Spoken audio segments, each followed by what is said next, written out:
ॐ सहना भवतु सहनौ भुनक्तु सह वीर्यं करवावहै तेजस्विनावधीतमस्तु विद्विषावहै। ओम शांति शांति शांति।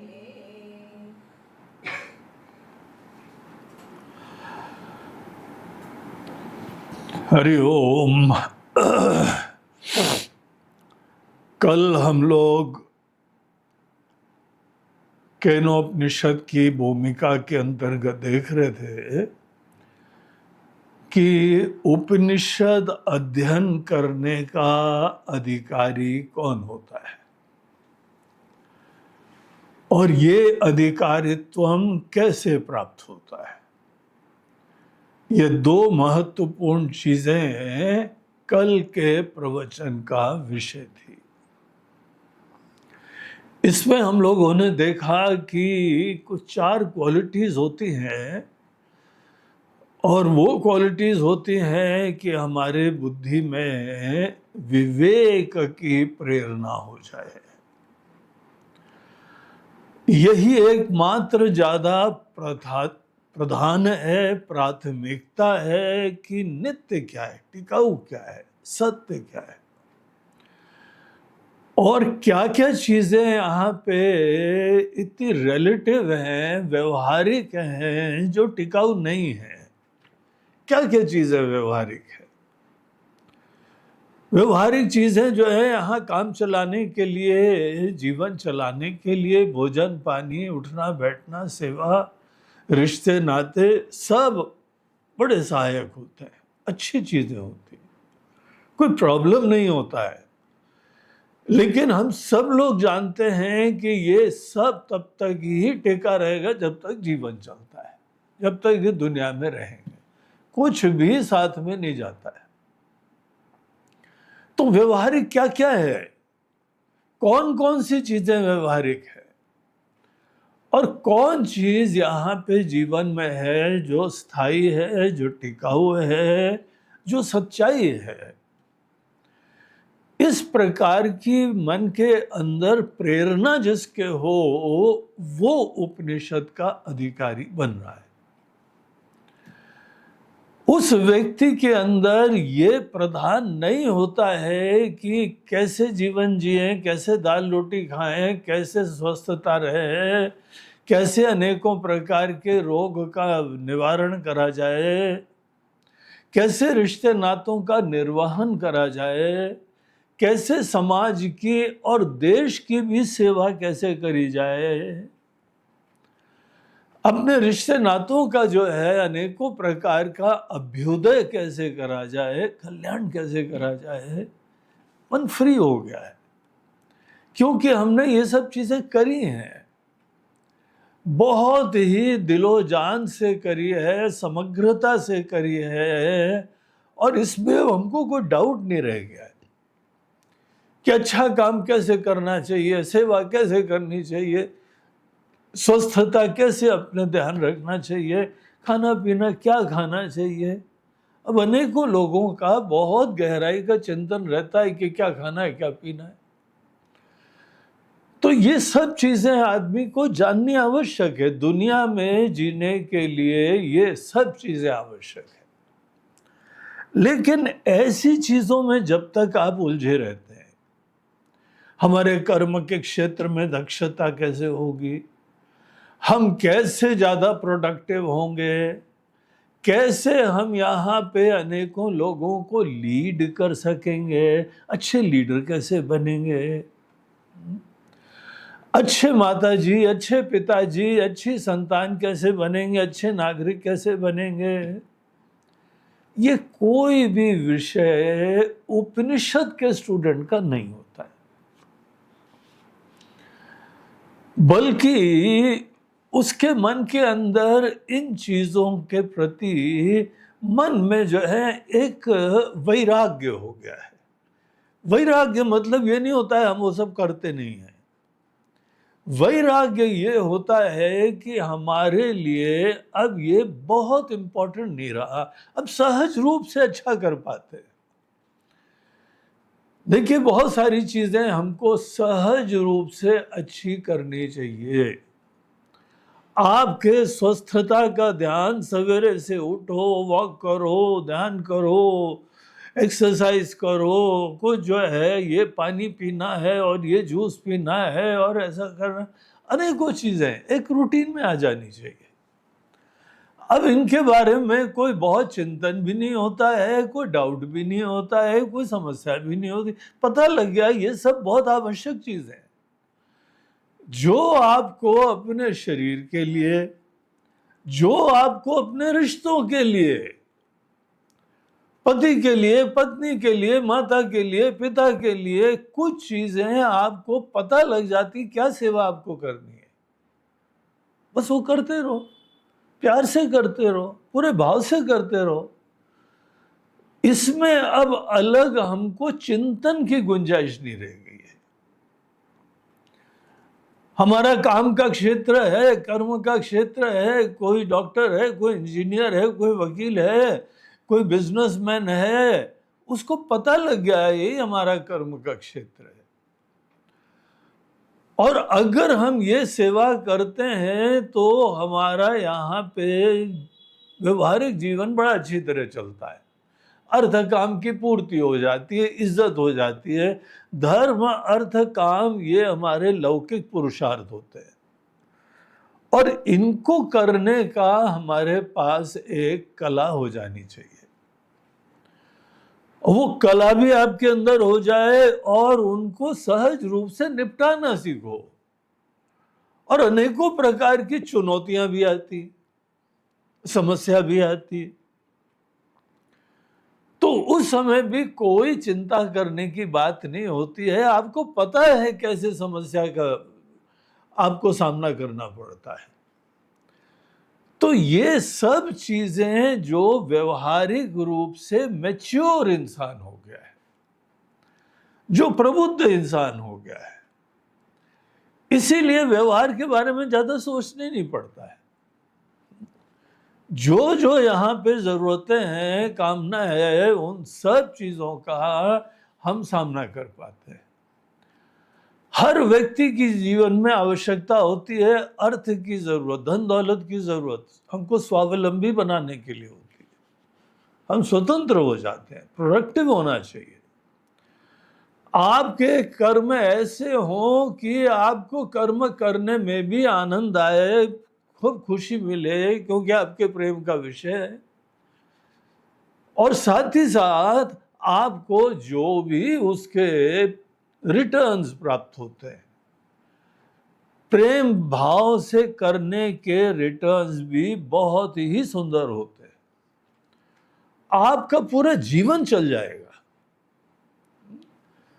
और ये अनेकों प्रोफेशनल लोग जानते हैं कि हम क्या करते हैं, हम तो केवल बैठ के अपने थोड़े ज्ञान से शेयर करते हैं और लोगों का जो है मार्गदर्शन करते हैं। सहज रूप से गाड़ी चल रही है, बल्कि अब सोचते हैं व्हाट नेक्स्ट, इसके बाद क्या होगा, ये तो सेवा कर ही रहे हैं हम। तो आपकी जो है वो आजीविका चलने का प्रश्न नहीं रह जाना चाहिए। आपकी कामना की पूर्ति बहुत बड़ा इशू होती है। ये भोग करना है, वो भोग करना है, यहाँ पे अनेकों प्रकार के संबंधों में वो हमको अनुभूति प्राप्त करनी है, विषयों का अनुभव प्राप्त करना है, शब्द, स्पर्श, रूप, रस, गंध, कहीं पे बहुत बढ़िया म्यूजिक सीखनी है और सूक्ष्म चीजें सुननी है। ये सब बाहर की दुनिया कर्म का क्षेत्र है। कर्म के क्षेत्र में और आदमी के मन के अंदर सेंसिटिविटी, संवेदना। देखिए, उपनिषद तक पहुंचने के लिए कैसा इंसान चाहिए, ये हम लोग पढ़ रहे हैं। आप बड़े सेंसिटिव इंसान हो, केयरिंग इंसान हो, मेहनती इंसान हो, दिलो जान से जो भी काम करें उसमें कोई मन में चिंता नहीं सफलता आएगी कि नहीं आएगी, और भगवान हमारी मनोकामना पूर्ण करेंगे कि नहीं करेंगे कोई डाउट ही नहीं रह गया है हमको।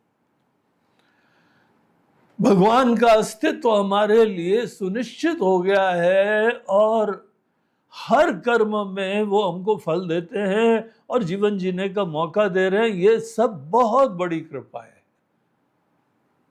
ना। कृपा की प्रार्थना करते हैं हम, क्या हमारे बोलने की वजह से भगवान कृपा करते हैं क्या? तो देखिए, जब आपको पता लग जाए भगवान का नेचर ऐसा है, बगैर आपके बोले आपके ऊपर कृपा की वर्षा करते हैं। और अब केवल हमको बड़े प्रेम भाव से अपने ही पुरुषार्थ को संपन्न करना पड़ता है। इसीलिए उपनिषद का स्टूडेंट यहाँ भगवान से अब कोई प्रार्थना भी नहीं कर रहा है, किसी प्रकार की हमको संसारी कृपा नहीं चाहिए। हाँ, कुछ कृपाएं चाहिए, वो अभी देखिए यहाँ पर आता है शांति मंत्र में, वही आता है कि आदमी के मन के अंदर प्रार्थना क्या होनी चाहिए। लेकिन यहाँ पे देखिए, उपनिषद में अगर आपको प्रवेश करना है तो आपकी पर्सनालिटी, आपका मन, आपकी बुद्धि कैसी होनी चाहिए? एक रेजोल्यूशन हो जाना चाहिए, समाधान हो जाना चाहिए। अनेक व्यवहारिक चीजों के बारे में आपके अंदर समाधान हो जाए, आप फ्री हो जाओ।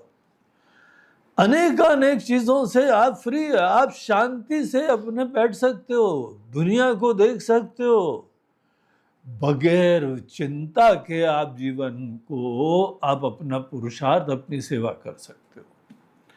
रिश्तों में चिंता नहीं है, नहीं तो अनेकों को इतनी रिश्तों में चिंता रहती है, इतना टेंशन का विषय बना हुआ है।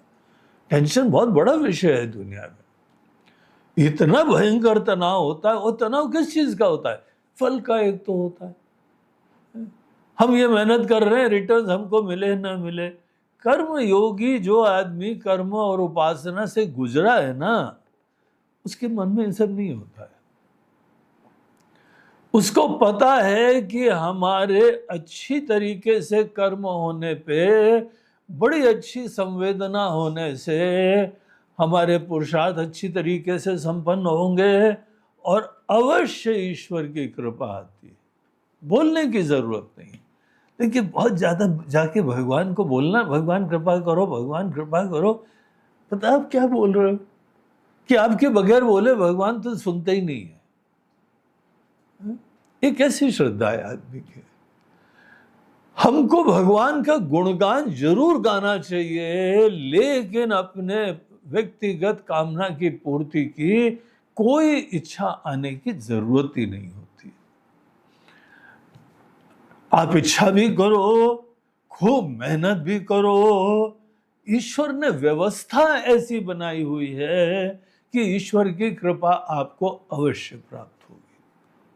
आप जानकार हो या नहीं जानकार हो, इंसान हो या देवता हो, असुर हो या पशु पक्षी हो, मेहनत करो और अनेक फल की प्राप्ति करो। अगर हम लोग भी ये बात सीख जाते हैं, सोचो कितना मन में सुकून हो जाता है। व्यवहारिक चीजों के बारे में हमको फ्री होना चाहिए, और जैसे जैसे आप व्यवहारिक चीजों के बारे में फ्री हो जाएंगे ना, आपके पास बड़ा अवकाश हो जाएगा, टाइम हो जाएगा, एनर्जी हो जाएगी। और इतना ही नहीं है कि आपके मन के अंदर बड़ा समय भी होता है, एनर्जी भी होती है, इंटरेस्ट भी होता है, आपके अंदर कुछ सूक्ष्म चीजों के बारे में जिज्ञासा होने लगती है। जब किसी संसारी चीजों में आदमी नहीं उलझा हुआ है, तभी तो सूक्ष्म चीजों के बारे में रुचि होती है। ऐसा व्यक्ति चाहिए। उपनिषद के अध्ययन के लिए इस टाइप का व्यक्तित्व होना चाहिए। उपनिषद का स्टूडेंट जब पात्र आश्रम में आता है तो हम लोग देखते हैं कुछ भी काम बोलो बहुत दक्षता से करेगा। कोई उसको जो है उतार चढ़ाव मिले तो टेंशन नहीं आएगा। और इस देश में ऐसी मुसीबत हो गई, अर्थव्यवस्था ऐसी हो गई, कलयुग ऐसा हो गया, और अभी ट्रम्प ऐसा कर रहे हैं, और इंडिया की जो है ना अर्थव्यवस्था डाउन हो जाएगी, और चीन वहां दादागिरी कर रहा है, और ये हमको कोई चिंता नहीं होती। किस काल में ये सब समस्या नहीं थी? कौन सी नई चीज है कि अभी होने वाली है? हर समय यहाँ पे कोई मित्र रहे, कोई शत्रु रहे, कोई उतार रहा, कोई चढ़ाव रहा, कोई नई चीज नहीं है। जबरदस्ती हम लोग किसी एक व्यक्ति को, इतिहास को पकड़ के बस उसी से अपना अभिमान प्राप्त करते रहते हैं। उनसे शिक्षा लेनी चाहिए। शिक्षा ये लेनी चाहिए कि हर देश और काल में अनेकानेक उतार चढ़ाव, चुनौतियां बनी रहती है, और भगवान की कृपा चुनौती के अभाव से नहीं होती है, बल्कि चुनौतियां आए और आपको सद्बुद्धि आए, अकल आए कि आप अपनी समस्या का समाधान करो। व्यवहारिक ज्ञान होना चाहिए बस। अनेकों नास्तिक लोग हैं, कम्युनिस्ट लोग हैं, देखो अपने देश को कितना अच्छा बना लिया, अर्थव्यवस्था अच्छी कर ली है, इतना डेवलप देश कर लिया है चीन वीन ने, वहां तो भगवान का कोई आस्था ही नहीं है। मेहनत खूब करते हैं, आदमी व्यवहार कुशलता करे, अच्छी तरीके से रखे, सब चीजें दुनिया के आदमी को प्राप्त हो जाएंगी। हाँ, ईश्वर की आस्था से उसको कोई नए आयाम खुलते जाते हैं, नई चीजों के बारे में जिज्ञासा होती जाती। यहां सब जुगाड़ कर लिया, उसके उपरांत आपको कुछ और भी जानने के लिए शेष होता है, नहीं तो अभिमान हो जाता है। आदमी उसी में पड़ा रहता, थोड़ा बहुत कमाई करी, खाता पीता पड़ा रहा, भोग विलास करता रहा। जो ईश्वर को मानने वाले हैं उनके लिए कोई और दिव्य चीजों का द्वार खुल जाता है। तो वो प्रेम का संबंध होना चाहिए। तो ऐसा जब कोई व्यक्ति हो जाए, और एकमात्र इच्छा यही है कि हमारे अंदर जो एक छोटापना है, हम एक व्यक्ति हैं, अपने व्यक्तित्व से ही आदमी छूट जाए, ये इसको मुमुक्षुत्व हम बोलते हैं। ये फ्री हो सकते हैं हम लोग। इंडिविजुअलिटी हमारे मन का क्रिएशन होती है,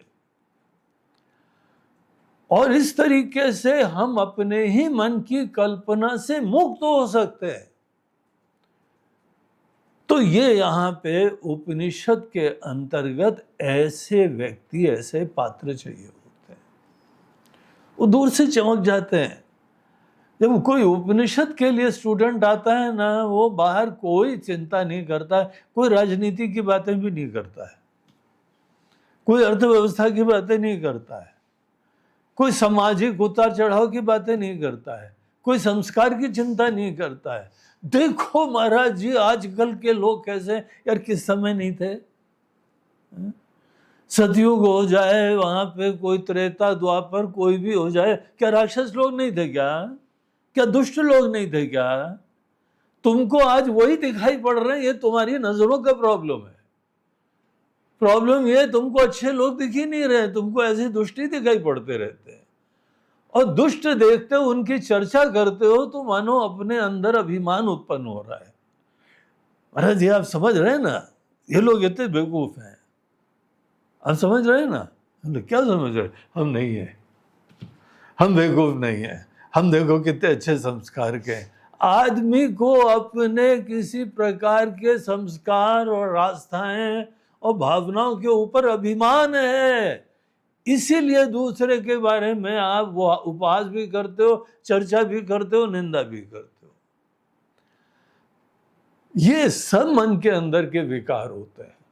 ये कोई चर्चा उपनिषद का स्टूडेंट नहीं करता है। तो ऐसा जो है ना, उपनिषद का एक ज्ञान होता है। देखिए बेसिकली उपनिषद क्या है? उपनिषद एक विद्या को बोलते हैं। उपनिषद एक नॉलेज है, ज्ञान है। ये उपनिषद बेसिकली किताब नहीं है, मूल अर्थ उसका है एक ज्ञान जो आपको सत्य में जगाए, उस ज्ञान को उपनिषद बोलते हैं। और क्योंकि ये ज्ञान एक हम लोगों का बहुत महान धरोहर है, ये ज्ञान हम लोगों को अपने पूर्वजों की कृपा से प्राप्त हुआ है, हमारे आचार्य ऋषि मुनियों लोगों की कृपा से प्राप्त हुआ है।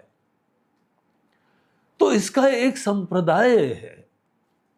संप्रदाय बोलते हैं कि सम्यक प्रदाय, बहुत अच्छी तरीके से जो प्रदान करा जाता है उसको बोलते हैं प्रदाय। और संप्रदाय जब ये इतना प्राचीन प्रामाणिक होता है और चलता चला आ रहा है, उस ज्ञान की परंपरा, उसको भी जो है वह इन्हीं नामों से बुलाया जाता है। ये उपनिषद की परंपरा है, वेदांत की परंपरा है। तो वेदांत जो है बेसिकली नॉलेज है, लेकिन जो जो हमको वेदांत प्रदान करते हैं उन ग्रंथों को भी वेदांत कहते हैं। वो पूरे ट्रेडिशन, वो नॉलेज की जो है परंपरा, वो भी वेदांत की परंपरा होती है। तो जो भी इस नॉलेज को कम्युनिकेट करते हैं वो सब ही जो है वेदांत के नाम से जाने जाते हैं। साध्य भी वेदांत है, साधन भी वेदांत हो जाता है। लेकिन वेदांत अपने आप में क्या है? हमने वेदांत पढ़ लिया है। बोलते हैं भैया तुमने कोई किताब पढ़ ली होगी, कोई जो है डायलॉग पढ़ लिया होगा, कोई संवाद के बारे में पढ़ लिया होगा, लेकिन वेदांत ऐसी चीज नहीं है जो पढ़ लिया मात्र, समझ लिया। ज्ञान प्राप्त होता है ना, ज्ञान की प्राप्ति को जो है वो वेदांत कहते हैं। हम लोग जब अपने गुरु के पास जाते हैं, उनके चरणों में बैठते हैं, वो शुरुआत करते हैं इन शब्द राशि से। और ये हम लोगों का परम सौभाग्य है कि ऐसे यहाँ पे शास्त्र और संवाद विराजमान है। जितने उपनिषद होते हैं, जितने वेदांत के ग्रंथ होते हैं, वो सब डायलॉग रूपी होते हैं, क्वेश्चन आंसर रूपी होते हैं। देखिए, जब बहुत सूक्ष्म चीज जाननी हो ना, तो वन साइडेड वो प्रवचन नहीं होता है, इंटरैक्टिव होता है। आप किसी से बैठ के चर्चा करिए और फिर दूसरे को मौका भी दे कि तुमको समझ में आया क्या, कोई प्रश्न हो रहा है, कोई संशय हो रहा है, तो सतत पूछते जाओ। इस संवाद की शैली को जो है वो हम लोग देखते हैं वेदांतों में या उपनिषद में विराजमान है। क्योंकि कोई भी महान ज्ञान, कम्युनिकेशन प्रश्न उत्तर के साथ होता है, दो लोगों का संवाद होता है। एक ज्ञान होता है जो मोटिवेशनल ज्ञान होता है, प्रेरक ज्ञान होता है। आपने सुने ना, अनेकों प्रेरक वक्ता होते हैं, मोटिवेशनल स्पीकर्स होते हैं। मोटिवेशनल स्पीकर्स आपको कर्म के क्षेत्र में कुछ ना कुछ अच्छी चीजें, महान चीजें, गुणकारी चीजें वो करने की प्रेरणा देते हैं। और जो प्रेरणा का एक विषय होता है वो आदमी के अंदर उत्साह का सर्जन करता है, दिशा क्लैरिटी वाली लाता है, स्टेप्स में बताता है, जो किसी भी व्यक्ति को सरलता से ग्रहण हो जाए, ऐसे स्टेजेस बताता है। पूरा पावर पॉइंट प्रेजेंटेशन होता है कि शुरुआत में ये, फिर ये, फिर ये, फिर ये, और तब जाके तुमको ये प्रकार की सिद्धि हो जाएगी। और जितने मोटिवेशनल स्पीकर्स होते हैं वो व्यवहार में, कर्म के क्षेत्र में, दुनिया में हमको अचीवर्स बनाते हैं। ये एक अलग क्लास ऑफ शिक्षा होती है। ऐसी शिक्षा बिल्कुल भिन्न होती। कभी कभी प्रवचन सुन के किसी के बड़ा मन में उत्साह का सर्जन होता है ना, उत्साह होता है, कुछ कर्म करने की प्रेरणा होती है और आप ठान लेते हो कि बस अब तो यही कल से करता हूं, कल से करूंगा, कल से करूंगी। आपने निश्चय कर लिया क्योंकि किसी ने बहुत अच्छा आपको दिशा दी, प्रेरणा दे दी। देखिए ये बहुत आवश्यक है। व्यवहार की चीजों को सिद्ध करना, अच्छी तरह कर्मठ होके मेहनत करना, इसके लिए हमको डेफिनेटली मोटिवेशनल ज्ञान चाहिए होता है। लेकिन यहां हम क्या बता रहे हैं? हम ये बता रहे हैं कि ये जो प्रेरक ज्ञान होते हैं, प्रेरक ज्ञान, मोटिवेशनल ज्ञान, आपको अच्छा इंसान बनाने के ज्ञान, बुद्धिमान बनाने के ज्ञान, सेवाभावी बनाने के ज्ञान, केयरिंग इंसान बनाने के ज्ञान, ये कोई भी ज्ञान उपनिषद में नहीं आते। इसीलिए आपको डिफरेंस देख लेना चाहिए। और इसलिए नहीं आते हैं क्योंकि ये सब मोटिवेशनल ज्ञान, प्रेरक ज्ञान आपको कोई ना कोई कर्म के क्षेत्र में अचीवमेंट करवाते हैं, है ना। कोई भी मोटिवेशन आपको देगा और बोले योगासन का मोटिवेशन हमको आज इतना अच्छा मिला, अब कल तो निश्चय कर लिया है सवेरे सवेरे उठ के जो है योगासन चालू करेंगे, प्राणायाम चालू करेंगे, तो हमको प्रेरणा मिल गई। बड़ी कृपा है, आपके पुण्य के उदय हैं कि कोई ना कोई कर्म की प्रेरणा मिली है, इसमें प्रॉब्लम नहीं है। लेकिन आप एक बात सोचो, कर्म के क्षेत्र में कुछ भी आप सिद्ध करोगे उसका एक निश्चित फल मिलेगा, और निश्चित फल मिलेगा, डेफिनेट रिजल्ट आपको मिलता है। इनफैक्ट अनेकों प्रकार के कर्म और ये प्रेरक ज्ञान हमको कर्म फल प्रदान प्राप्त करने के लिए गारंटी देते हैं। अगर ऐसे कर्म करोगे तो तुमको निश्चित रूप से ये फल प्राप्त हो जाएगा, फल ही मिलेगा ना।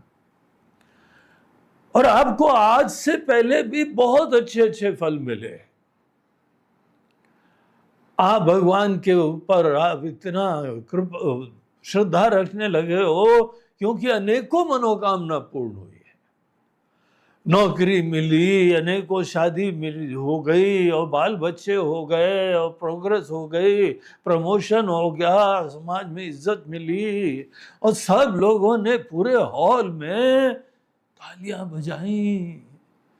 उस समय फिर आपने फोटो खिंचवाई। ये सब चीजें आपके जीवन के बड़े प्रेशियस मोमेंट है। शादी का इल्म है ना अभी तक, कितना महत्वपूर्ण चीज थी, बड़ी कृपा थी भगवान की। वो उपलब्धि भी हुई, इज्जत भी मिली, प्यार भी मिला, अपनापन भी मिला, परिवार का विस्तार भी हुआ, सब कर्म के क्षेत्र की घटनाएं, और बड़ी खुशियां मिली। हाँ, प्रॉब्लम भी कुछ आए थे, प्रॉब्लम को हमने ऐसे डील कर लिया, वैसे डील कर लिया, और हम अपने साथियों के साथ मिल के करा। हमारा जो है पार्टनर, हमारा साथी बहुत बुद्धिमान, सहयोगी, कंपैशनेट था, और दोनों ने मिल के जीवन की सब मुसीबतें निपट ली, है ना। सुख भी आए, दुख भी आए, अनेकों प्रकार के मान मिला, अपमान भी कभी कभी आया।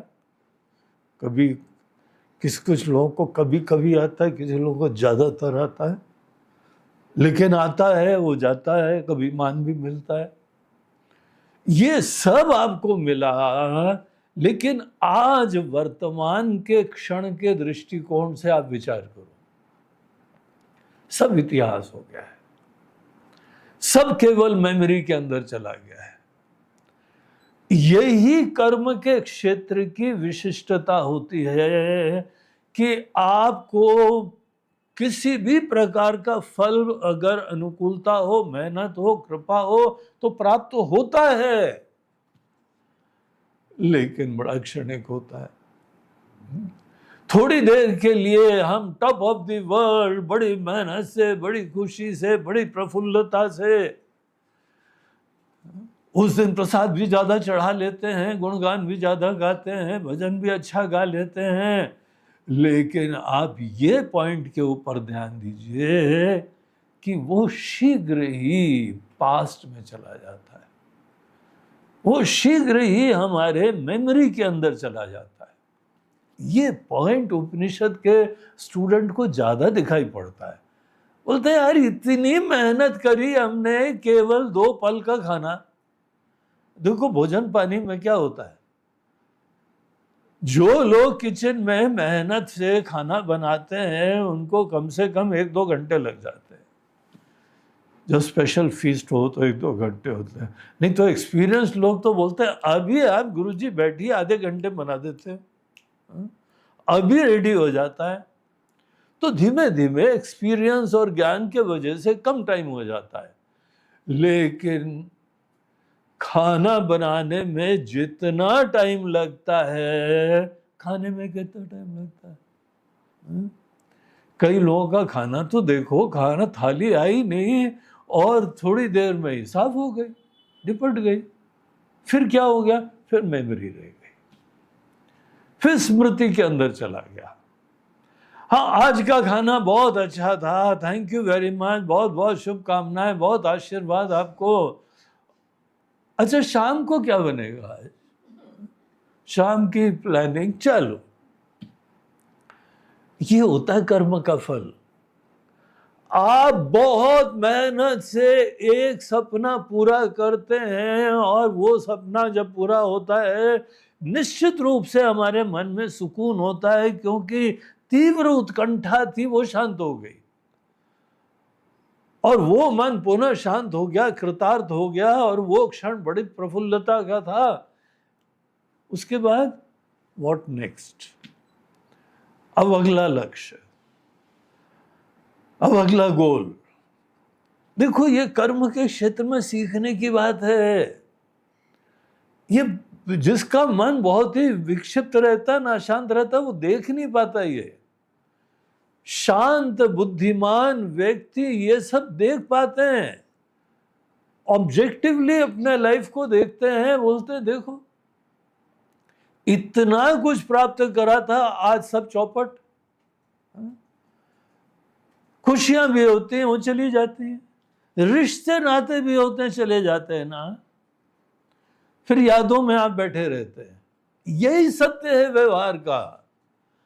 यहां जो कुछ भी व्यवहार में हम प्राप्त करते हैं वो सब चीजें एक क्षण के लिए मन को, ईगो को फुलफिल करती है। ये जो आनंद आता है ना व्यवहार में,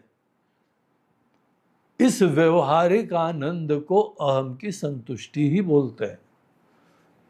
आपको कोई परमानंद नहीं मिला है, आपके अहम की मनोकामना पूर्ण हुई है। मन में कोई सपना था, मन में कामना थी, वो मन की कामना पूर्ण हो गई, तो वो ईगो फुलफिल होता है, अहम की संतुष्टि होती है, और उसके उपरांत एक क्षण के लिए होते प्रफुल्लता, उसके बाद फिर वही का वही। अगर हमारा मन सहज रूप से शांत कृतार्थ नहीं होता है, हमको कोई ना कोई लक्ष्य रखना पड़ता है, कोई ना कोई गोल रखना पड़ता है। बाहर की कोई सिद्धि करो, धन दौलत की प्राप्ति करो, भोग विलास करो, बड़े नई तरीके से करो, विचित्र तरीके से करो, अनेकों डिफरेंट स्टाइल में करो, अनेकों खाना डिफरेंट खाओ, जगह जाके खाओ, म्यूजिक अनेकों जगह सुनो, बस यही हमारे अंदर वेरिएशन करते रहते हैं, क्योंकि वो सब चला जाता है। देखिए बाकी लोग तो बिजी रहते हैं दुनिया में, वो एक के बाद एक करते रहते हैं, लेकिन कुछ लोग यहाँ विचारशील, वो सोचते हैं कि ये जीवन में सब नित्य है। इतनी मेहनत करो और ढाक के 3 पात, सब चौपट हो गया। हमारे मन के अंदर थोड़ी खुशियां थी, वासनाएं थी, सपने थे, वो सपने पूरे हो गए, लेकिन असली चीज वर्तमान में फिर से खाली खोखलापन आया, फिर से कुछ कमी विराजमान है। और भविष्य के अंदर देखें तो वहां पे तो भयंकर खालीपना विराजमान है। तो आदमी को विचार करना पड़ता है। अब यहां इश्यू कुछ करने का नहीं रह गया है, हम करना जानते हैं, एक से एक हमने चीजें कर ली हैं। खाना पीना, उठना बैठना, निर्माण करना, रिश्ते नाते सब देख लिए हैं, और इनसे कोई द्वेष नहीं है हमको। सब व्यवहारिकता में आवश्यकता होती है, लेकिन ये भी तो सत्य है कि जो कुछ भी प्राप्त करो वो थोड़े दिन में फिर चौपट हो जाता है। हमारा मन फिर खाली का खाली, फिर किसी चीज को तलाश करो। ऐसी चीजों के बारे में मन में जिज्ञासा होती। उपनिषद शब्द जो है वो 3 पार्ट्स में होता है। उपनिषद, इसमें मूल जो है वो रूट होता है, जो शब्द होता है वो सद होता है, और उप और नी 2 उसके जो है ना उपसर्ग होते हैं, प्रीफिक्स होते हैं। संस्कृत भाषा में आप जानते हैं कोई ना कोई रूट्स होते हैं जिनके ऊपर अनेकों चीजें जोड़ी जाती हैं, और उसके द्वारा कोई जो है वो संज्ञावाचक या क्रियावाचक शब्द बनता है। कोई नॉमिनल या वर्बल, किसी भी प्रकार के शब्द का निर्माण चालू होता है किसी धातु से, रूट से। तो एक रूट होता है, उसमें कुछ ना कुछ जोड़ दिया जाता है, फिर एक शब्द बन जाता है। तो ये उपनिषद जो वर्ड है, इसमें इसको थोड़ा सा डिसेक्ट करके देखना चाहिए, आपको बढ़िया अर्थ दिखाई पड़ेंगे। तो शद धातु जो संस्कृत में होती है, उसके 3 संभावित अर्थ होते हैं। एक अर्थ होता है विशरण, शेकअप करना, हिलाना, शिथिल करना। एक शब्द होता है गमन, आपको जो है ना कोई गति प्रदान करता है, तब भी उसमें शद धातु का प्रयोग होता है। और एक होता है अवसादन, समाप्त करना। तो इस तरीके से विशरण, गति और अवसादन ये धातु के अर्थ होते हैं। और अपने आप में ये शब्द केवल धातु का प्रयोग ही नहीं होता है, हो ही नहीं सकता है, शब्द ही नहीं बनता है उससे। शब्द बनाने के लिए 2 उपसर्ग इसमें जोड़े जाते हैं, और वो इसका अर्थ रिवील करते हैं। उप जब उपसर्ग जोड़ते हैं, इसका मतलब होता है निकट, उपसामीप्य। तो जो बहुत ही निकटवर्ती चीज होती है उसका संकेत करने के लिए उपसर्ग जो है प्रीफिक्स को जोड़ा जाता है। और नी जो है उपसर्ग, ये जोड़ा जाता है निश्चय के रूप से, निश्चित रूप से। तो कुछ पास वाली वस्तु के बारे में निश्चित रूप से कुछ ऐसा प्रभाव पड़ता है। क्या प्रभाव पड़ता है? पहले तो ये सोचो कि पास वाली चीज क्या है। आपके सबसे पास कौन सी चीज है? अपनी जेब में टटोलते रहना, बोलो महाराज जी गुरु जी मोबाइल है हमारा, आपका पेन है, आपकी घड़ी है, आपके कपड़े हैं। तो ये नहीं, उससे भी और निकट आपके सबसे निकट चीज हमारे विचार है। बोलते हैं अच्छा है, बहुत बढ़िया, तुम अंदर तो गए कम से कम। अब विचार से भी निकट कुछ है क्या? विचार से निकट हमारे अंदर हमारा जीव भाव है।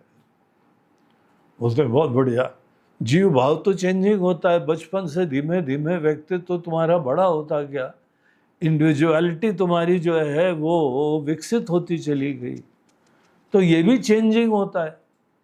उससे भी निकट कुछ है क्या? अरे जी, व्यक्तित्व से निकट तो हमको पता नहीं, लेकिन हम ही हैं सबसे निकट अपने। बोलते हैं राइट, हम शब्द का अर्थ सबसे हम सब लोगों के निकट होता है। हम लोग सवेरे उठते हैं तो सबसे पहला विचार कॉन्शियसनेस अहम की होती है, हम हैं, इससे हमारा दिन प्रारंभ होता है। उसके बाद हम बोलते हैं स्वस्थ हैं, बीमार हैं, प्रसन्न हैं, प्रफुल्लित हैं, हल्के हैं। हम कोई कर्म के क्षेत्र में अपने आप को सोचते हैं, कोई माता जी हैं, कोई पिताजी हैं, कोई दादाजी हैं, दादी जी हैं। हम क्या हैं ये उसके बाद आता है। हम हैं ये सबसे निकट होता है, ये हमारे जीवन की नींव होती है। जैसे कोई बिल्डिंग बनाते हैं ना, उसकी नींव फाउंडेशन होती है, वैसे मैं के ऊपर, अहम के ऊपर हमारे पूरे सपनों की, विचारों की, सब चीजों की नींव इसी के ऊपर होती है। नींव ही बेसिक होती है, उसके ऊपर सब कुछ होता है। नींव हिल गई तो हम हिल गए। अगर आपके अंदर वो अहम को प्रॉब्लम हो गया ना, तुम्हारा जीवन नरक हो जाता है। और सब लोग इस मैं की खुशी के लिए, उत्कर्ष के लिए काम करते रहते हैं। तो ये उपनिषद शब्द बोलता है कि ये जो सबसे निकट चीज है ना, मैं, उससे ये कोई जुड़ा हुआ ज्ञान है, जो ज्ञान आपको ये तीनों चीजें प्रदान करता है। आपके अंदर मैं के बारे में अनेकों धारणाएं को शेकअप कर देता है। उपनिषद काफी जो है ना महत्वपूर्ण चीज है। ये जो विद्या है, ये जो ज्ञान है, बहुत इंटरेस्टिंग है। हर व्यक्ति के अंदर अपने बारे में धारणाएं हैं, हम ये हैं, हम वो हैं, कोई ना कोई धारणा है ना। अब उपनिषद में आपको ये दिखा दिया जाता है, ये भैया सब चीजें आपकी धारणा है, आपकी अस्मिता ही हिल जाती है। एक बहुत ही क्लियर आइडेंटिटी हमारे मन में थी, वो शेकअप हो जाती है। अगर आपकी धारणाएं अपने बारे में हिलने लगी हैं, तो ये उपनी, निकटवर्ती चीज के बारे में बड़ा डेफिनेट तीर लगा है। क्या तीर लगा है? महाराज जी, हम तो सोचे थे ज्ञान प्राप्त करेंगे, आपने तो आज हिला दिया हमको। हमारी जो जीवन की नींव थी, आज तो वही हिल गई। तो गुरु जी बड़े खुश हुए, आज तो तीर लग गया है। आज किसी व्यक्ति के हमने अंदर कोई झनकार मार दी। इस तरीके से एक विशरण, शिथिलीकरण, एक ये हो गया। इतना ही नहीं उपनिषद का काम है, ये उपनिषद की विद्या का काम है। दूसरा काम ये होता है कि आपको सच्चाई के प्रति जिज्ञासा हो, गमन करवाए, प्रेरणा दे।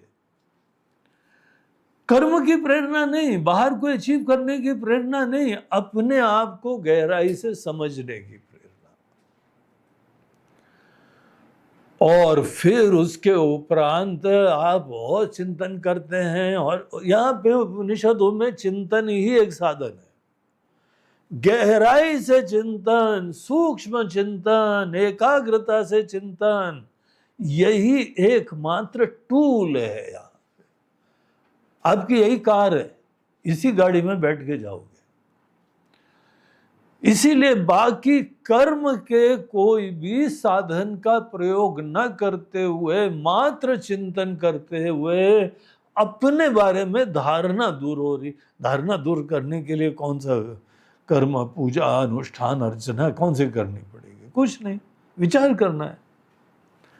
तो विचार से अपने बारे में धारणा दूर हुई और हमको अपने बारे में तत्व के ज्ञान की जिज्ञासा हुई, और जो मैं के बारे में अज्ञान होता है, बस हमको पता नहीं था, और विचार करा तो ये अज्ञान दूर हो गया।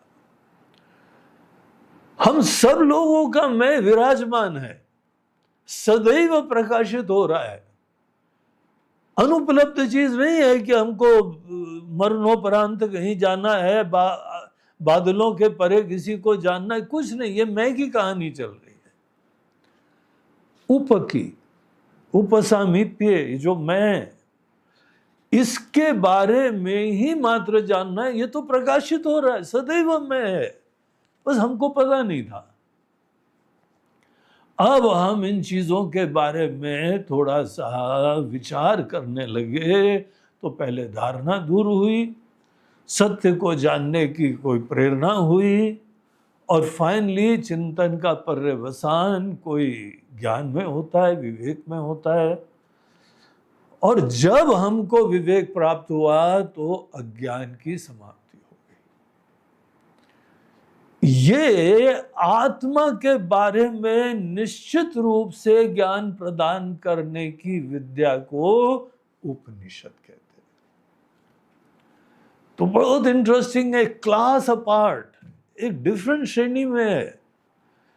इसीलिए कर्म के क्षेत्र में लगे हुए व्यक्ति ये सब नहीं प्राप्त कर पाएंगे। बड़ा फ्री होना पड़ता है, रिलैक्स होना पड़ता है, संसारी चीजों से मुक्त होना पड़ता है। या तो कर्म करते रहो, अनेकों कर्म करो रिलैक्स होके, खेल खेल में।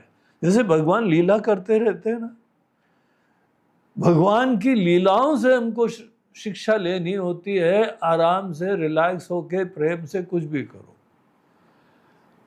हमारे लिए प्राथमिकता केवल अब कुछ जानना है। ऐसा अगर हो गया है तो हम उपनिषद के स्टूडेंट बन गए, राइट। अब इन चीजों के ऊपर चिंतन करते रहो तो और मसाला मिलता रहेगा, लेकिन इतना काफी है। अब इसके बाद जब हम उपनिषद में प्रवेश करते हैं, कल हमने बताया था एक शांति मंत्र हर वेद में होता है, और यहाँ पे जो शांति मंत्र है अब हम लोग उसमें प्रवेश करेंगे, उसका पाठ करा जाएगा, और डेली प्रवचन के पहले उसका पाठ करेंगे।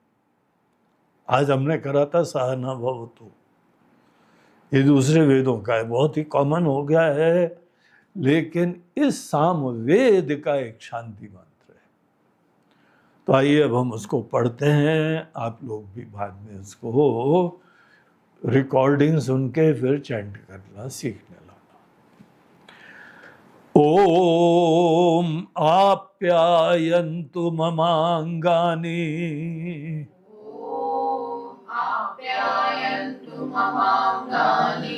वाक् प्राणश्चक्षुश्रोत्रम्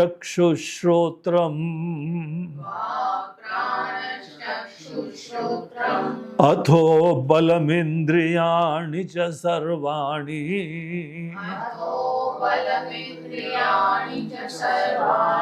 सर्वं ब्रह्मोपनिषदम्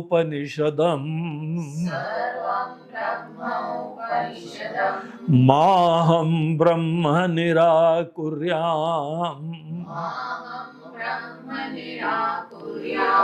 मामा ब्रह्म निराकरोत्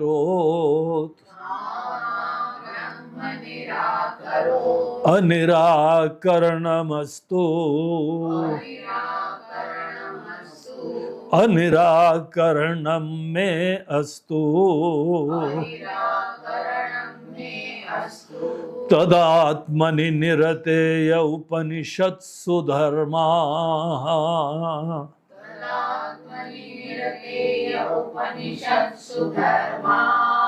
ते मयि सन्तु ते मयि सन्तु। ओम शांति शांति शांति। ओम शांति शांति शांति। ये समस्त सामवेद के अंतर्गत के अध्ययन में ये प्रारंभ में शांति मंत्र का पाठ करते हैं। वेदांत के स्टूडेंट्स के लिए दो विशेष उपनिषद हैं, छांदोग्य उपनिषद और ये केन उपनिषद। छांदोग्य बहुत विशाल उपनिषद है, बड़ा है, बड़े विस्तार से है, और ये बहुत ही कंसाइज, संक्षिप्त, फोकस्ड, प्रोफाउंड केन उपनिषद। तो इन दोनों में ये हम लोग शांति मंत्र का पाठ करते हैं। शांति मंत्र का पाठ आप डेली अपने दिन के प्रारंभ में भी इसको जोड़े, अवश्य इसको चैंट कर लें। बड़ी अच्छी प्रेयर है ये। क्या प्रेयर है ये? तो यहाँ पे ओम अर्थात परमात्मा के स्मरण से चालू करते हैं और बोलते हैं आप्यायन्तु ममांगानि, मम अंगानि आप्यायन्तु। देखिए, प्रारंभ से करते हैं कि आपका शरीर, आपके अंग स्वस्थ हो, एनर्जेटिक हो। अगर आपका शरीर, आपके अंग ही नहीं ठीक होंगे, शरीर नहीं अच्छा होगा, इंद्रिय नहीं अच्छे होंगे, प्राण नहीं अच्छे होंगे, मन नहीं अच्छा होगा, तो ज्ञान छोड़ो, आप जीवन में कुछ भी नहीं कर सकते। ज्ञान की प्राप्ति भी अपेक्षा रखती है कि आप एक बहुत ही हेल्दी इंसान हो। और हमारे उपनिषद हमको यही प्रार्थना करने को बोलते हैं। प्रार्थना मतलब आप भगवान से कृपा का इन्वोकेशन भी करते हैं और उस दिशा में खुद भी प्लान करते हैं और वर्क करते हैं, एग्जीक्यूट करते हैं। और धीमे धीमे उपनिषद तक आने के बाद तक ये बिल्कुल ही एक रूटीन में सेट हो गया है। अलग से प्रयास नहीं करना पड़ता, लेकिन अवेयरनेस होती है, इसका महत्व होता है। शरीर की स्वस्थता का आप्यायन तो मतलब ग्रो करे, जितनी अपनी चरम तक ये ग्रो करे। आपकी स्वस्थता की चरम अवस्था तक आपको यहाँ पे अपनी देखभाल करनी चाहिए।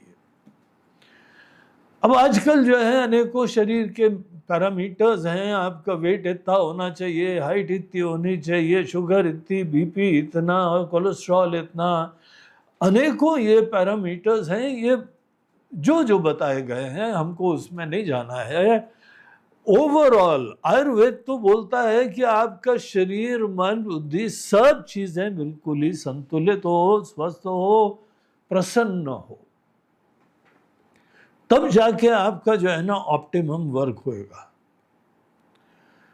तो अपने शरीर को जो है हल्का रखो और स्वस्थ रखो, इसकी पहले अवेयरनेस और प्रार्थना।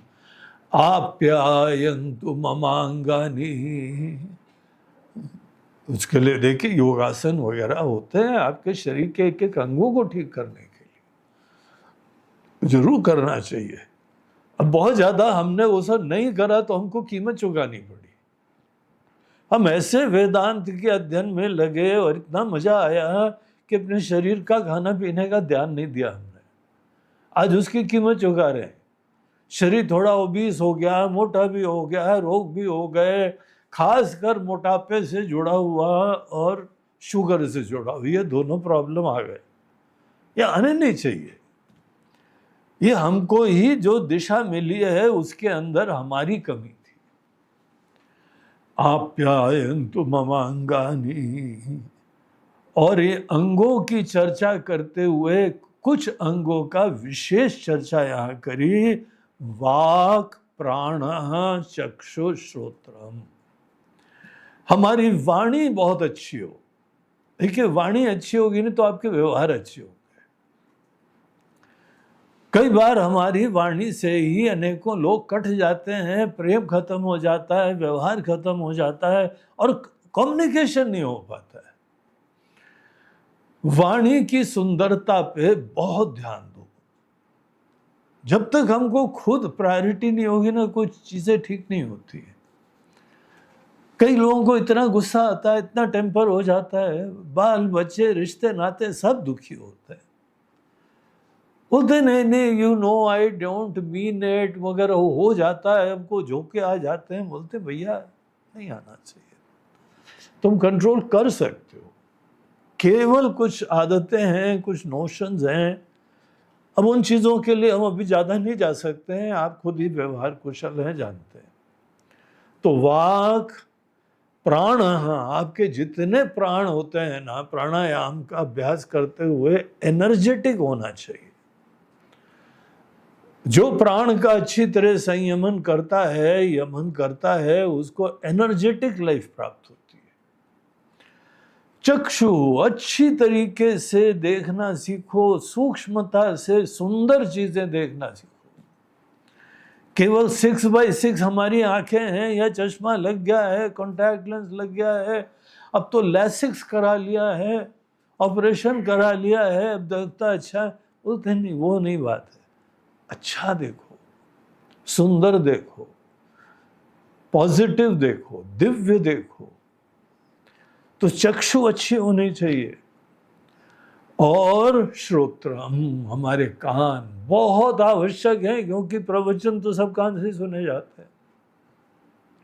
एकाग्रता से सुनो, तन्मयता से सुनो, बुद्धिमत्ता से सुनो, खुले मन से सुनो। सुनना एक आर्ट होता है, बगैर आग्रह दुराग्रह के सुनो। तो ये प्रार्थना देखिए हो रही है, क्योंकि आगे सुनना है। अगर अच्छे सुनने की अकल ही नहीं है तो सब गड़बड़ हो जाएगा। अथो बलमिंद्रियाणि च सर्वाणि, आगे बोलते हैं हमारी इंद्रियां स्वस्थ ही नहीं, बलवान भी होने चाहिए। हाथ पैर शरीर सब बलवान होने चाहिए। सर्वम ब्रह्मोपनिषदम। और देखिए, एक दुनिया के बारे में, लोगों के बारे में, जगत के बारे में उपनिषद के स्टूडेंट की श्रद्धा का स्वरूप देखो आप। ये श्रद्धा बहुत आवश्यक है, आपकी बिलीफ है ये। और बिलीफ ऐसी होनी चाहिए कि सर्वम ब्रह्मोपनिषदम, उपनिषद में प्रतिपादित ब्रह्म ही मूल रूप से सब कुछ है। जो भी लोग हैं सबकी सच्चाई ब्रह्म है। आपके रिश्ते नाते हो या कोई दुश्मन भी हो, आपके बैरी भी हो, वो भी ब्रह्म है। सर्वम ब्रह्मोपनिषदम। इसीलिए राग द्वेष नहीं चलता है। किन्हीं किस लोगों से बड़ा अटैचमेंट हो गया, बाकियों से बड़ा उच्चाटन हो गया, ये आपको डिस्क्वालीफाई कर देगा। उपनिषद के ज्ञान के लिए आप अपात्र हो जाओगे। हाँ, व्यवहार आपको सबके आचरण देख के जरूर करना चाहिए, लेकिन मन में ये निश्चय कि जैसे आपके अंदर अच्छे बुरे विचारों के बावजूद गहराई में ब्रह्म स्वरूप आत्मा है ना, वैसे सबकी कहानी है। सर्वम ब्रह्मोपनिषदम मां हम ब्रह्म निराकुर्याम। और कभी भी हम ब्रह्म का उपेक्षा न करें, ब्रह्म का निराकरण न करें किसी भी हालत में। कई बार व्यवहार हमको समझ में नहीं आता है, बोलते हैं व्यवहार नहीं समझ में आता है तो थोड़ी देर चुप रहो, लेकिन सबके अंतःकरण में परमात्मा विराजमान है, इस भाव को लाओ और अच्छा प्रेममय व्यवहार करो। कोई ना समझ है तो फिर चलो उनके साथ हमको कैसे करना है व्यवहार आप खुद देखिए, लेकिन आप आत्मीयता तो रख सकते हैं ना। सबके प्रति मूल रूप से आत्मीयता, इज्जत होनी चाहिए, तब आप ब्रह्म का कभी निराकरण नहीं करते। परिस्थितियों को प्रसाद की तरह स्वीकारना, ये ब्रह्म का निराकरण का अभाव होता है। जो भी लाइफ में सिचुएशन आए, आप प्रेम से, प्रसन्नता से स्वीकार करो। हम भगवान का कभी, ईश्वर का कभी निराकरण ना करें। ईश्वर की बनाई हुई दुनिया, ईश्वर का बनाया हुआ हमारा जीवन, हमारा शरीर, कुछ कमी हो तो हो, स्वीकार करो। और परमात्मा भी हमारी प्रार्थना, हमारी उपेक्षा ना करे। हमको बहुत कृपा की जरूरत है। ईश्वर अपना स्नेह हमारे ऊपर बनाए रखें। अनिराकरणमस्तु, तो दोनों तरफ से अनिराकरणमस्तु, ना हम उनका निराकरण करें, प्रतिकार करें, उपेक्षा करें, ना वो हमारी करें। इसको बोलते हैं सच्ची भक्ति। ये भक्ति की प्रार्थना है। हम भगवान के प्रति भक्त रहे, भगवान की स्नेह और कृपा हमारे ऊपर, आत्मीयता बनी रहे। अनिराकरणम में अस्तु, रिपीट करते हैं प्रार्थनाएं। ये निश्चित रूप से कोई अन्योन्य निराकरण नहीं होना चाहिए। और फाइनली इसी के अंदर बोलते हैं, उपनिषदों के अंदर जो प्रतिपादित क्वालिटीज होती हैं, धर्म होते हैं, वो हमारे अंदर आ जाए। तदात्मनि निरते य उपनिषद सुधर्मा, जो उपनिषदों में प्रतिपादित, शास्त्रों में प्रतिपादित दैवी गुण होते हैं, और विशेष रूप से उपनिषद के ज्ञान के लिए जो चीजें होती हैं, हम हृदय से प्रार्थना करते हैं वो हमारे व्यक्तित्व में जल्दी से जल्दी आ जाए, आत्मनि हमारे अंदर आ जाए, हमारे अस्मिता से जुड़ जाए। तदात्मनि निरते य उपनिषद सुधर्मा ते मयि संतु, ते मयि संतु, वो हमारे अंदर डेफिनेटली आ जाए। इस प्रकार के मन में प्रार्थना हो रही। अब देखिए, प्रार्थना यहाँ दुनिया की नहीं हो रही। हम संपन्न हो जाए, हमारा यश हो जाए, हमारी कीर्ति हो जाए, हम अच्छे जो है माता बन जाए, अच्छे पिता बन जाए, अच्छे लीडर बन जाए, अच्छे। देखिए, ये दुनिया की सेवा का समय खत्म हो गया है। अभी ये खुद विकसित हो। तो ये प्रार्थना जिसके अंदर होती है, उसके अंतःकरण की शुद्धि, निर्मलता और विकास निश्चित रूप से होता है। ऐसे हमारी प्रार्थना के लिए ओम शांति शांति शांति, 3 प्रकार से शांति होती है। हम तीनों प्रकार की शांति की प्राप्ति के लिए प्रार्थना करते हैं, अशांति को दूर करने के लिए प्रार्थना करते हैं।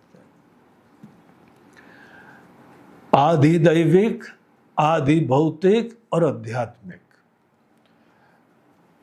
आदि दैविक यहाँ पे अननोन फैक्टर्स से जो भी आता है, किस्मत नाम से। आदि भौतिक अनेकों सामाजिक लौकिक दृष्ट चीजों से जो अशांति आती है, डिस्टर्बेंस आती है, या हमें खुद अपने आध्यात्मिक, मतलब हमारा शरीर मन ही क्रिएट कर रहा है प्रॉब्लम्स। ये तीनों प्रॉब्लम्स आज हमको ज्ञान नहीं हो तो प्रार्थना करनी चाहिए, भगवान आपकी कृपा की बहुत शीघ्र आवश्यकता है। तो इस तरीके से ये यहाँ शांति मंत्र है। तो ये शांति मंत्र आप लोग याद करिएगा, और कहीं से भी नेट पे आपको मिल जाएगा। आप ढूंढिए, उनके शब्द भी मिल जाएंगे, चैंटिंग भी मिल जाएगी। चैंटिंग जहाँ तक हमारी ट्यून है उस हिसाब से करेंगे तो फॉलो अच्छा होएगा। तो इस तरीके से आज हम लोगों ने सेशन में देखा उपनिषद शब्द का अर्थ और शांति मंत्र। कल हम लोग जो है शांति मंत्र का पाठ करने के बाद उपनिषद के अंदर प्रवेश करने वाले हैं। तो कल बहुत इंपॉर्टेंट दिन है। आपको एक प्रश्न एक साधक का सुनाई पड़ेगा, बहुत अद्भुत प्रकार का विचारशील प्रश्न है। तो उसके लिए हमको भी उतना ही विचारशील सूक्ष्म होना पड़ेगा। तो शांति मंत्र पाठ करेंगे तो मन निश्चित रूप से तैयार हो जाएगा। ओम पूर्णमदः पूर्णमिदं पूर्णात् पूर्णमुदच्यते पूर्णस्य पूर्णमादाय पूर्णमेवावशिष्यते। ओम शांति शांति शांति। हरि ओम श्री गुरुभ्यो नमः। हरि नमः पार्वती पते हर हर महादेव।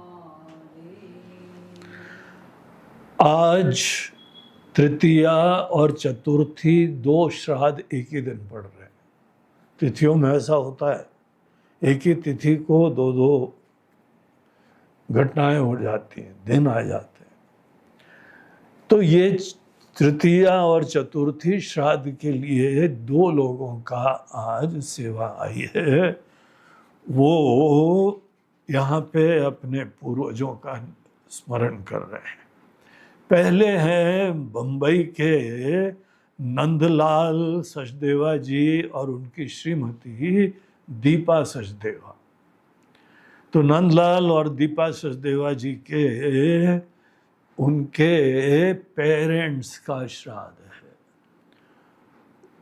उनके पिताजी का नाम श्री रामचंद्र सचदेवा था और माताजी थी उनकी सुशीला देवी सचदेवा। उनके श्राद्ध के संदर्भ में इनका आज योगदान आया है। बोलते हैं हम अपने माता पिता को प्रणाम करते हैं, उनकी असीम कृपा का स्मरण करते हैं, उनका स्नेह है और उनके भी वेलबींग के लिए दिवंगत हो गए, पितृ हो गए, पितृलोक में हैं। हम यहाँ से प्रार्थना करते हैं उनके मंगल के लिए और ये भी प्रार्थना करते हैं उनका स्नेह अपने परिवार के ऊपर बना रहे। दूसरे हैं डॉक्टर प्रियंका तिवारी कनाडा से। तो प्रियंका जी जो हैं वो अपनी नानी जी का श्राद्ध आज, उसके लिए उन्होंने सेवा भेजी। तो नानी की बड़ी प्रेमी थी, नानी को भी उनके प्रति बहुत ही स्नेह था, बहुत ही प्रेम था। इसीलिए आज बहुत ही आदर से, प्रेम से नानी का स्मरण कर रही हैं। और नानी जी श्रीमती कृष्णा मिश्रा, तो वो आज के दिन ही इस तिथि को यहाँ से, इस दुनिया से उन्होंने प्रयाण करा था। जिनके यहाँ पे घर वाले लोग उनका ही आदर से स्मरण करते हैं वो बहुत ही सौभाग्य वाले होते हैं। तो ये जो है कृतज्ञता पूर्वक, आदर पूर्वक अपनी नानी का स्मरण भी कर रहे हैं, उनके लिए भी प्रार्थना करती हैं और उनसे भी प्रार्थना करती हैं। हमारा भी ये यहाँ का व्यवहारिक लौकिक जीवन आपकी कृपा से बहुत ही अच्छा रहे। हम अनेकों प्रकार के पुरुषार्थ करके अपने जीवन को धन्य करें, कृतार्थ करें। तो इस तरीके से हम भी लोगों के लिए प्रार्थना करते हैं। दिवंगत लोग अपने अपने लोक में, इसी दुनिया के पार्ट है, वो अस्तित्व तो खत्म किसी का नहीं होता है, केवल रूपांतर होता है, वो भिन्न रूप में चले जाते हैं। तो उनका अस्तित्व है और वो लोग बड़े शक्तिशाली होते हैं। उनकी कृपा हम लोगों के ऊपर बनी रहे और भगवान उनका भी मंगल करें, ये हम लोग यहाँ पे पितरों के लिए प्रार्थना करते हैं। ओम नमः शिवाय। ओम नमः शिवाय।